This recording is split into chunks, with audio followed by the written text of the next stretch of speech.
Good blessed morning, everybody. Coming to you live from the 704 980. Oh, boy. Anywho, today's reading comes from the Daily Walk this morning. And we are in Luke. So there's two scriptures I'm going to read here. One is a parable, and it actually comes from chapter 20. And it is verses 9 through 19. So, the parable is the parable of the evil farmers.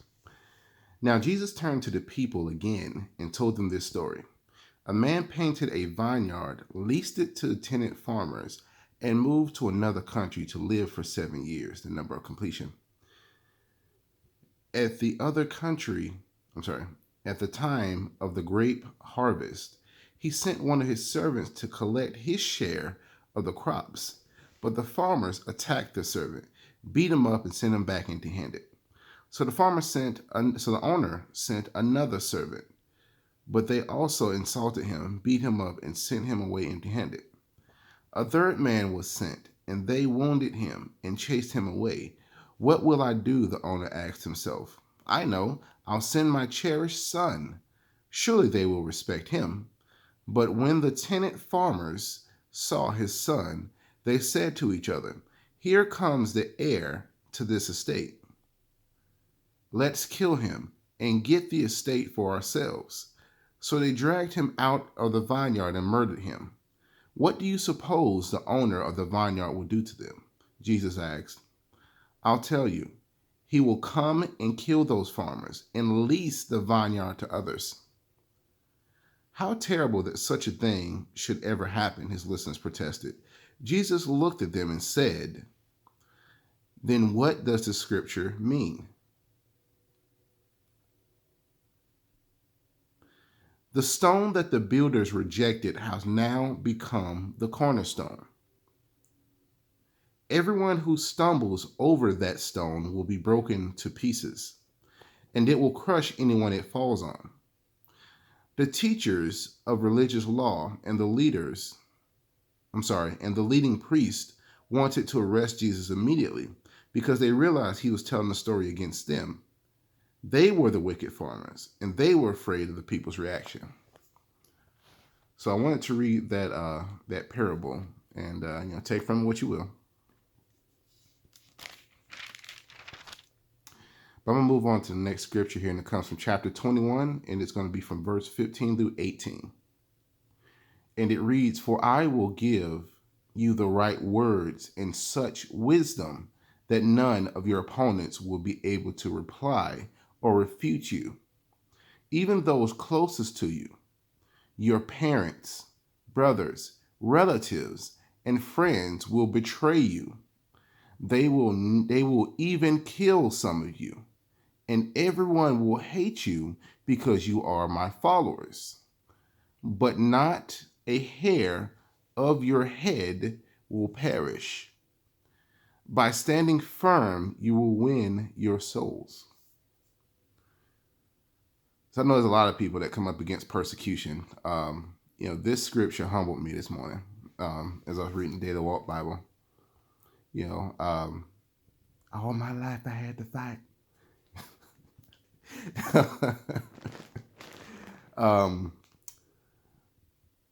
I remember just experiences with all these people in my family, my parents, my relatives,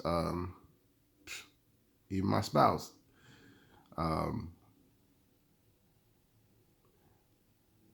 Every time I try to do right, every time I pick the right way to do things, for the most part, because I'm human, I mess up too. And when I mess up, I apologize. I apologize for my shortcomings. But 9 times out of 10, I do what's right, and that's usually when I get persecuted by these people. So when people are coming up against you for doing right, you only have the Lord to lean on. You really do. Even now, I was hanging out. Hold on. Okay. Um, but yeah, even the people that come up against you, it's hard. And trust me, I know it's hard, but you have to make sure that you're doing what's right. Um, even if you're the only one standing, trust me, obedience, it really is better than sacrifice. Don't sacrifice yourself just because everybody wants you to jump off a bridge, because everybody wants a lie to be reality. And the thing is that that's not the truth. And I'm like, I can't go along, especially now, when I'm at my walk with God. You know, back in the day, I would have just went along with the lie, just to shut everybody up and to make them happy. But I would have felt so convicted in my soul. Now, I'm not sacrificing my soul, and that's why I see so many people do. People come out here and sacrifice their soul for a lie. You know, they'll lie to the court, or lie just to fill some selfish need that they have, and this ain't direct to nobody in general. This is just for me, like talking to people.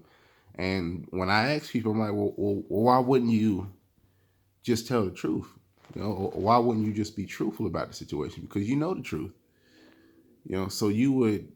I remember yesterday. I forgot the person's name. But I'm like, so if the tables were turned and you had everybody lying on you, and the one person that you're supposed to depend on turns around and starts lying on you just to fulfill their selfish need, do you think that you should lie?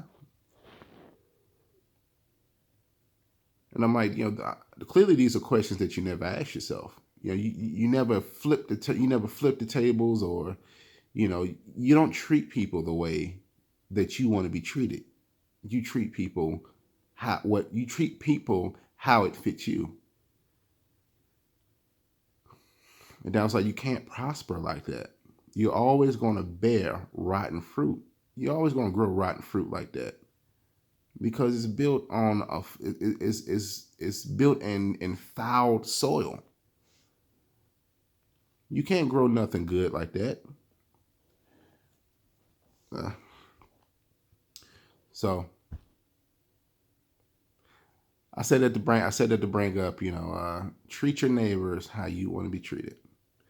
You don't want to be, lied on, or let's see what it says here.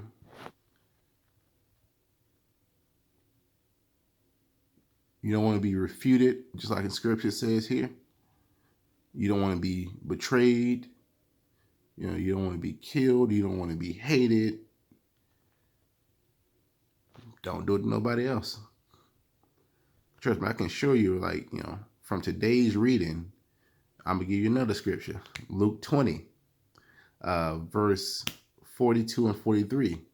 For David himself wrote in the book of Psalms, the Lord said to my Lord, sit in the place of honor at my right hand, until I humble your enemies, making them a footstool under your feet.